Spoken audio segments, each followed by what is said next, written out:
So the first game we have on this episode is Clans of Caledonia. The designer is Juma Al-JouJou. The artist is Klemens Franz. And the publisher is Karma Games. So Clans of Caledonia takes place in, was it Scotland? Yes. Scotland. And for lack of a better term, you're basically putting stuff on this map and scoring points. I'm sure it has some sort of theme to it, but whatever. It's the Scottish Highlands. Yeah, it's the Scottish Highlands. You're getting resources, turning them in, getting points, and bragging about who won. So you're doing Scottish stuff. You're doing Scottish stuff. Sheep. If you're familiar with Whiskey. games like Terra Mystica, it's very similar in the fact that you have a player board in front of you with all your pieces on it, and as they get put into play, it reveals special things that resources. Resources that you'll collect each round, and income and things like that. So you want to get stuff off your board onto the main board out in the middle, which is a big hexagon grid of forest tiles and plains and mountains and water. And all the players are playing to that same board. There are two other boards that you're concerned with. One is the trade or the market. And as you buy and sell goods, the values of each of those will go up and down. And there's another board that actually has the achievements. I don't know what they're actually called. Are they called achievements, like orders or whatever? Contracts? Something like that. You're basically, I'm calling them achievements, but basically you're turning in resources to get scoring resources, basically. It also has the round tracker. There are 6 rounds to the game, maybe 5. I can't remember now that I put on the spot.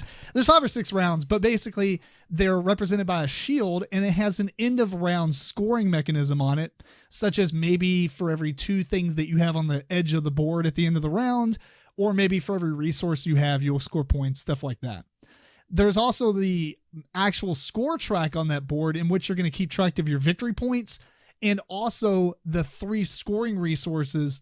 They have a specific Meeple that will go around on that board, which will put it in a rank of 1, 2, or 3 at the end of the game. And each one of those are progressively worth more for each one you have, depending on place. So say, for instance, tobacco is the furthest along on that track at the end of the game. For every tobacco that you have, I believe you'll score the most points, which is 3. It's opposite. If it's it's the lowest. You're right. Yeah, it is the lowest. You're right. It gets 3 points. It's 3, 4, and 5. It's 3, 4, and 5. Yeah. So the one that's furthest along, in this case, tobacco, you'll get 5 points for every tobacco resource that you have. You'll get points for every copy of that resource that you have that shows up on those contract or achievement disc or tiles that you have that are completed. Right. So the game is fairly simple as far as what you're trying to do. You have basically each round, each player will take one action, and it'll keep going round and round and round until everybody's passed. Then you'll do some end of round scoring or end of round stuff, and then you'll move on to the next round, and you'll just do that until the game ends, and then you'll tally up victory points, and whoever has the most wins. So on your turn, there are a few different options for actions.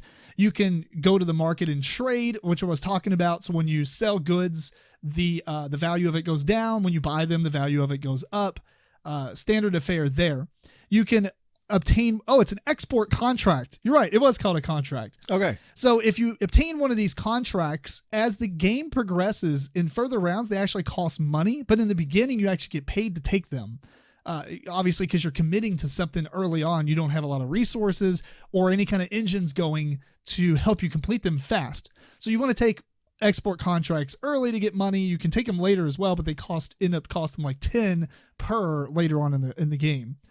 You can do the expand option, which is to place a unit from your player board onto an empty hex. For instance, you have these guys that can be placed on the forest or the mountains, and you pay to put them out there, and you pay their cost for their base cost plus whatever space they go on to. But then they're going to generate income at the end of the round and stuff for every round going forward. This is also how you get one of your other things out there. Say, for instance, you want to have a cow, you would pay the cost for the cow plus the space he goes on. They can only go on like empty fields, and they're going to go out there, and since they're off your board at this point, they're going to provide you milk as a resource at the end of the round. So that's how you expand. You can ship stuff by paying 4 gold. And that's simply, there's a track that moves this little gear up, and it allows you to traverse the water a little bit. Basically, it allows you to expand your quote unquote adjacency for placement rules. There's a tech upgrade, which costs you 10, and you get to flip over on the guys that you put out to create income. They have 2 tracks. So if you have a lot of your guys out that like the woodcutters or the miners, the miners and stuff, you can make them each give you more money per by upgrading their tech. You can hire a merchant, which is basically when you go to the market, you have so many cubes of trade possibilities you can do. This gives you extra cubes to do that with. And then you can fulfill one of the export contracts by paying the resources on it and then gaining whatever it shows. Most of the time, if you gain anything, it's like money, or possibly you get to, what was the other thing you get to do? The little, place a guy. You get to pay to do the expand, but you don't have to pay the cost of the space they go to. Right. I think some of them also let you get another contract for free without paying for it. That was another one. Yeah, I never got any of those, sadly. But so there's all those actions, and then the last thing is to pass, obviously. And then once everybody passes, you're going to gain your income. Then you'll end up gaining basic resources, and then you can trade those basic resources in for the advanced resources, such as milk can end up can turn into cheese, but you have to have like the cheese factory or whatever out there in order to churn the cheese, I guess. So you have to have like not only a cow, or I guess you can get the milk other ways, but you would have to have the factory out there to turn it into cheese. Not by churning, but whatever it is. Theme. and a quick note on passing too. They do incentivize you to maybe pass a little earlier sometimes, because the people that pass earlier get an incentive of more money. And the last person, it goes lower and lower for each person that has passed before you. Correct. And so when the round is over, you're going to reset you'll do like the end of round scoring thing. Then you'll add more contracts to the list. I think there's only like 8 of them out at a time. Maybe that's based on player count. And then you'll get your merchants back, and you're ready to begin a new round. And you're going to do this until the game ends. And at the end of the game, like we were saying earlier, as you're completing these contracts, it's going to move those resource tokens along the scoring track.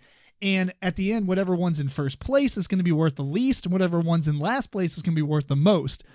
And you count up how many on your contracts you have. So again, if you have 10 tobacco and it was worth 3 points, you got 30 points right there. There's also a 4th resource that is on your contracts, but they're always worth $1 or 1 victory point. Money is converted and, very poor rate and all that stuff. And then whoever has the most money ends up being the winner. Victory points. Yeah, or victory points ends up being the winner.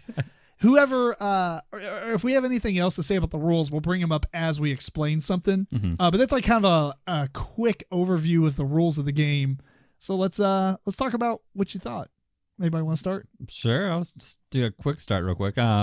So one of the things I also I liked about the game is it comes in a small box. It's a pretty meaty game for the size of the box, much like say like Jiraku or something that you expect a lighter game coming out of this box, but it gives you a lot of decisions, and it gives you a good amount of gameplay in a smaller structure. Did you just say it's like Jiraku? Well, it's not like Jiraku, but yeah, Jiraku in a like sense super small of the game versus the game size versus the gameplay it gives you. Okay, if that makes sense. It's got a lot of gameplay for the size of the box. That box is literally packed to the brim. It is. And with tiny components. Yeah, so it basically it could have been a little bit bigger and really, better, but really what it should have been is a Ticket to Ride style box with slightly enlarged components. But I actually like the charm of it being slightly like take all the components of your favorite Euro game and then shrink them by 15, maybe 20%. And like that's this game. Yes. So everything is kind of smaller, and it's like, but it's neat though, because you could play this on a very small table. I did like it. I think it's a positive altogether. Yeah. I really like the size and the quality of the components were good too. Although we did have the deluxe components as well, so I'm kind of factoring those out. Same here. Yeah, we had the really nice ones from. Where did you get those? Oh, those Riches. Yeah. I think there was a Okay. Kickstarter version Yeah. Is that like a Stonemaier thing? Kinda, yeah. Oh, okay. Upgrade kit. Yep, I think so. Oh, it's not upgrades it's like somebody else made the upgrades and Yeah. they just happen to work for this. Yeah. That makes sense because they don't really match some of the things. Like the wheat was in a bag, and I'm like, yeah. Yeah, Either way, But they were nice. It was very nice. It was nice. Yeah. I think the coins actually came with the game, or those were upgrades. Mhm. Those That's were part nice. of the Kickstarter. They were metal coins. Deluxeified games, always. Always. So that is an age of everybody wants to make this really big box, and your components only take up a fourth of the box. So in this game, they give you it is a smaller box, but everything does fit in the box. Yeah. And I'll agree, there's definitely a lot of game in there. There's a whole lot of replayability with the different clans, Mm-hmm. with all of the modular board that you can change up what you're doing each time. Yeah, so I would say it gives you a good amount of variety in your play when you're also switching out the different clans that you can be, because it does maybe influence the way that you'll play each time, because it gives you a benefit for doing something. Well, let's talk about those clans. Basically, the clans give you asymmetrical player powers. Right. Some of them are a lot harder to play than the others, I believe. Some of them give you athematic player powers as Right. well. Yeah, your clan was like fishers. Yeah, but we couldn't move on rivers or actually, cross water or anything. It was Ah. interesting. He didn't like his player power, apparently. I thought it was really good. I just thought there should be more to it. If we Uh, have boats and there's rivers, you can't go down a boat and you can't go down a river in a boat. Is that what it you're about wasn't to a say? river. It was like a stream. little stream. Oh, I see. It's like a mountain stream. It's just like a Yeah. trickle. It's Yeah, the right. scale. The scale. Right. The scale was off. Threw it Okay, off. I should have thought of it that way. Yeah. I played a very, I would call it a boring power, where you get max money for selling your milk. Right. No, And- that was good. No, I mean, it's- it's no, no. easy to process, easy to play power. He had tons of money. But like what I mean by that is it was great for a newbie to play it because it's very easily Right. graspable. Here is deal. what you want to do. The first rounds, Right. you want to get all your cows out. Right, And make but- a lot of milk. I think it was kind of boring in the fact that it wasn't anything really that exciting. Like the fisherman was a pretty cool ability. I thought so. Although I don't know if I'd George want to play did it. that the first time though, because it does replace kind of an idea of playing the game. It's kind of like a long time ago we played this game called Damage Report, and Eric. Horrible game. Yeah, Yes. no, we're not going to get into the game, but my point being Okay. is that the whole game uses these hourglasses that you flip over to do your actions. Right. But Eric played the guy that literally It had, was a robot. as you're playing the game, like the tension goes up and you have to flick over the hourglasses more or less depending on what's happening, but the robot's always the same. And I Yeah. think it took the tension out. Terrible. Point being, though, is in this game, I feel like the player powers kind of do that somewhat. Some of them are very boring and straightforward, where the other ones change Could give maybe you too more, much, more to do. but Mhm. not really. You probably shouldn't play them first. So some of them pushed you in a certain direction too much. Or not really just that, but like my point being is that all the clans play differently than yours. So I don't know if you had a different feeling of the game because you played the game for the first time using a weird player power like that. Right. That added a mechanism that you had to take part of Mhm. when you're already trying to learn the game as well. Well, I chose that one actually just because I liked the idea of it. Yeah, I like the idea of being fishermen, so I was okay with it. that's fair. Didn't bother me. Or you came in second place. I did. We'll talk about that in a minute. No. Well deserved second place. Yeah. Well, I think one of my favorite things, in not to completely compare this against Terra Mystica, because it's easy to compare them just because the player boards, but they're, I feel, way different than each other. They are way different. It is influenced a lot by Terra Mystica. Yes, And I will agree with that. kind of in placement and how you go onto the board, how your tracks on your board go. You pull stuff off and you're getting those resources or whatnot. So it does get a lot from that game. It had a lot of the enjoyable parts from that game, I think. Yeah, I do like this one a lot better. I was Oh. very excited about this beforehand, and then now that I've played it, I like it a lot. I like them both. I'm not sure if I like it better than Terra Mystica myself. I like the theme of Terra Mystica better, but this one's good too. I mean, it's whatever. I think in both games the theme's just kind of meh, and it's just there, and it's Mhm. cool art to look at, but it really doesn't mean anything. Sure. Your cows make milk. Yeah, I prefer the theme of this one by Over Terra Mystica. a lot over Terra Mystica. Yeah. That's fair. I'm Terra Mystica, this crazy world where you have mermaids swimming around and It's very fantasy. dwarves doing stuff and other things I don't like, and so I don't know. It's Dwarves. I mean, I can the- deal with cows and sheep. That's cool. Yeah. Well, what did you think about the scoring method and the way that works? Because I thought that was pretty cool. Did you like the scoring? You're talking about the scoring mechanism of the contracts and getting, the tobacco and the Well, I mean, sugar doing cane. that stuff, but also that the fact that the resources, the placement of the resources at the end of the game, like first, second, third place kind of deal. Do you like that stuff? I thought it was fine, although you can't control it a lot because those different types of contracts are going to come out, and you might want to push for a specific type of good or contract, but you might not have that option. You'll rarely have that option. Right. I mean, it is whatever comes out. I don't feel like you have enough control. I that killed the game for me. Did it really? The end game scoring kills it for me.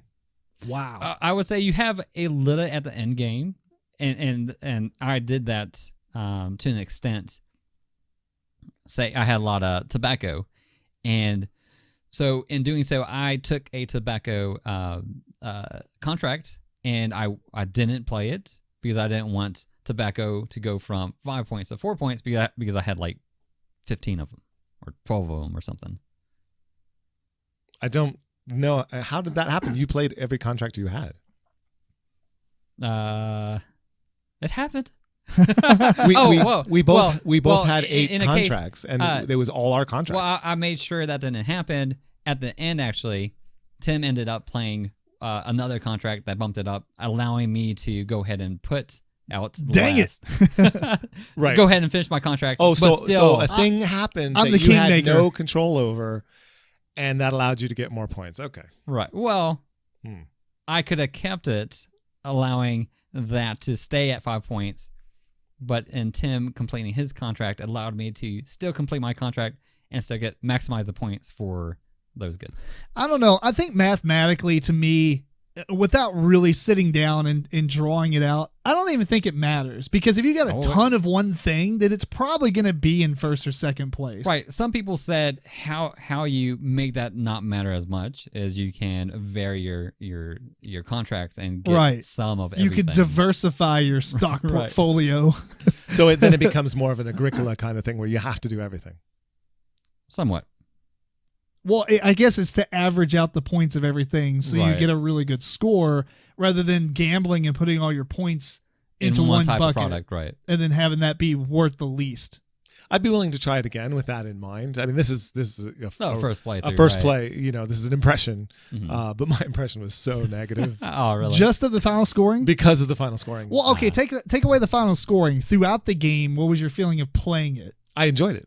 Okay, so it's only the scoring at the end. Only the that scoring at the killed end. I actually enjoyed the rest of the game, every bit of it, Oh, Okay, cool. good. except the fact that I couldn't use the rivers. Because it was not thematic for you. Right. That's fair. I think they were really powerful, but I did too. You got all those guys out. You had so much income. I was so poor most of the game. and some of the in-game scoring, which I don't think is amazing. I mean, it's good, but you take the adjacency of all your like little clusters of stuff on the board, and whoever has the most clusters that are connected together gets like 18 Bonus points or points, something. right. That was very important. Right. And for your faction, I think that really Help you in getting those points. yeah, because everybody Right. else had to like you kind of spread out like a slow disease where you're hopping all over the place. So that was kind of neat. Yeah. But then at the end, in every category that we scored during the game, it was like I outperformed Eric, in each category. Oh, except that the stuff that I ended up contracts. with just wasn't worth as much as his stuff. So Which he wins. was what you're supposed to So you're kinda saying take into like account. But during the game, like you said at the start of the game, you set yourself up and you start doing a certain thing. Now you're going to take contracts that match what you have the because you can capability to you do. know you can complete them. Yeah. Right. The idea is to complete contracts, but you're not thinking, well, I better take this one at the start of the game because No, it's at going to the be start worth of the more. game, You have you no don't- idea. right, you So do you not just take have some contracts. Clue. You just go And for things that you can As the game accomplish goes on, easier. yeah, you take things that you can accomplish easier. and everyone's doing that. So But at the end of the game, it is something that you should take into account. that would make a tiny bit of difference, because by then that market, Well, that not- value not- is so set. Right. You can't swing it enough because other players are doing stuff too. You're not going to be able to, oh, well, now I know I need to make my turn right now and start. I better not take that contract just, 2 turns before the end of the game because tobacco is going to be worth more. I would say you don't most of know, the and you time. can't control that. There's not enough Right. control. I would say that is true. There is not a lot of control. There is a little control. Tiny. Not in every game are you going to be able to control it enough. Yeah, it's a problem. Well, I mean, some of it is also because everyone else is completing contracts, so you don't really know what they're going to complete and how those resources are going to go up or down, or no, not down, but how they might turn stagnant and not move, whereas everybody's just starting to complete tobacco, but maybe all the tobacco stuff came out. So, Yeah. I don't know. I feel like, you did the best with what you could throughout the entire game, and then just because of this one thing, here's And it the could be end result. But I mean, I'm willing to try it again, like with the idea that I should just do everything and not try to be good at something. I will probably say this, or I mean, I'm going to say this, but what I think is probably the case is that with newer players, this is probably going to be very impactful in the way that you're talking. Mm-hmm. But if you play the game a massive amount, which we'll never get to, like the designers playing it, mathematically, maybe it makes sense. Maybe on paper and then writing out the mechanisms and playtesting it and stuff, it was really good for like a very competitive play. But I don't think that you're going to be able to see that and control it as well as you think, at least for mini games. Yeah. And maybe you can't even control it based on the clan that you play either. You know what I'm saying? Not, because my clan is like, I go after milk. Right. If stuff comes out and it doesn't require milk or cheese, Those are not contracts you're taking. or if it requires me to butcher my cows. Well, you get a lot of money, so you can go to the market and buy those other The items stuff you that you might need. need, right? Well, true. I mean, I kind of did that sometimes, but then it becomes like if other people are selling all that because it's not necessary for the contracts. Right. People aren't going to sell it. You're Then going it's to be gonna be buying really it, expensive. and it's just going to go up and up and up, and at a certain point, you're done. Yeah. That's what happened. The market, I don't feel, has enough swinginess to it. It doesn't ever reset, and that is, to me, problematic as well. Yeah, I wonder if it should reset even like halfway through the game or something. Or have some way of having more. Now, that does bring me to the other variance. thing is, one thing I didn't mention in the rules is if you build next to an opponent's thing, you can buy that said item from the market, I believe at 2 or 3 less than the cost. Yeah. I think it was 2. Yeah. Well, I think it was 3. Maybe it was 3. Yeah, So if you it was- build, like if I put a cow next to George's barrel, which is like a whiskey refinery or something, then I can buy whiskey at 3 less than what the market value is. Right. And that became pretty critical. Right. And so maybe we didn't focus on doing that as much, or at least I didn't. I only did it like twice throughout the whole game. Mm-hmm. I did it like each of the final rounds. Did you? It became really important. Yeah. Maybe that's where it's at. That's the strategy right there. I was If you want self-sufficient. to do lots of contracts. Yeah, Eric had everything. Cool. Actually, that was my player power anyway. To do everything. Oh, really? It was to like get far into a lot of different aspects. Oh, and it seems like that's what you have to do in the game. I think Eric, you came in third though, didn't you? No, he won. Oh, broken. Yeah. Because of end game scoring. End game scoring is what's it. Yeah. I don't know. It's a little suspicious, but it's tough for me because this isn't the kind of game that I like to play a lot of. So I was exhausted. It's already kind of I out of was your wheelhouse. exhausted at the end of this game. There's a lot of decisions and a lot of openness, of course, at the beginning of the game, because you're like, where should I go? I have all these different options. Yeah, it's rough you're- on your first playthrough, I think. For Tim's case, his is already kind of set in stone. Yeah. I'm Get gonna milk, put out sell cows. milk. in a Yeah. lot of other player powers or clans, that's not really apparent on where you should start. And it's the sort of game where you really benefit since you can pass at any time. If you don't pass, you're getting more accomplished during each round. So if you plan out your entire turn from the start as to what you might do in order to best have the most actions. If I do this contract, that'll give me this thing, and I can use that to do this other thing. And you keep going before you have to pass. It's sort of like Everdell in that respect. Mm-hmm. So Although you have I to do all this massive planning with a ton of math, because each space that you put anything onto is going to cost you a certain amount. All right. So there's just a lot of mental spreadsheet Yeah. kind of work, and That's true. that is exhausting to me in a game. and Even though I admire the design and I enjoyed it, it's not something I'm going to play 50 times. Yeah. I would say it's not always to your best interest to maximize your actions, because sometimes you might want to do more actions next round and pass earlier in this round to get more money. And maybe So possibly for player order. Right. Yeah. Because and then you have maybe more. you're going after the same contracts and one really good one is out there, and Which is going to be random, because I believe that contracts refresh. I think they just fill in the gaps. I'll do that. Because Okay. I believe that was something that Rich was saying, is if no one's picking them, they just stay out there. Okay. Which maybe it would be a cool idea to, like, a lot of games, if you don't pick a contract, leave them there and put a gold on it. Right. Incentivize it to go out. Right, because if nobody's going after those resources, then it just clogs up one of the contract spaces. Right. But if it clogs it up for 3 rounds, then there's 3 gold on it, and later on the round that it costs 5, now it's only 2. Is that a house rule? That's a house rule. Yeah, I like it. He just liked it because it said house rule. No.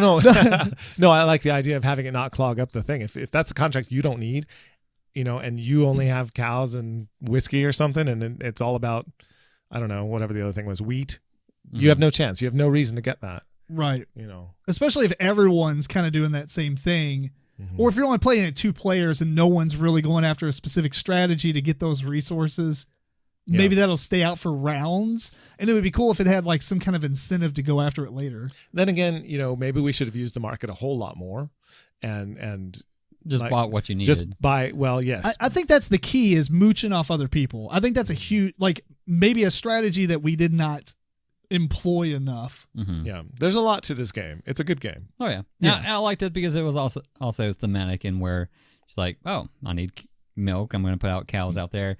There's contracts where you have to slaughter your cows and get meat to complete those contracts. I didn't do those. Yeah, I did at the very end. Yeah, because now they're worthless. I got the milk from you cows. Yeah. It's time to go. Now you're owed. Yeah. Well, interestingly enough, as we were getting ready to record this, we have Alexa out here. And if you say, Alexa, what is... Sorry, no, can you repeat? hang on. Alexa, what is Lords of Waterdeep? I don't know that. Oh my gosh, really? Alexa, what is Lords of Waterdeep? Lords of Waterdeep is a German-style board game designed by Peter Lee and Rodney Thompson and published by Wizards of the Coast in 2012. Alexa, stop. The game is set... There you go, right? That's an example. Now, Alexa, what is Clans of Caledonia? Board game. That's all you get. Board game. Period. So, if you're the publisher, get on Alexa. You just woke her up again. Yeah, no, apparently. So, all right, final thoughts. Anything else you want to mention about the game you like, dislike, or...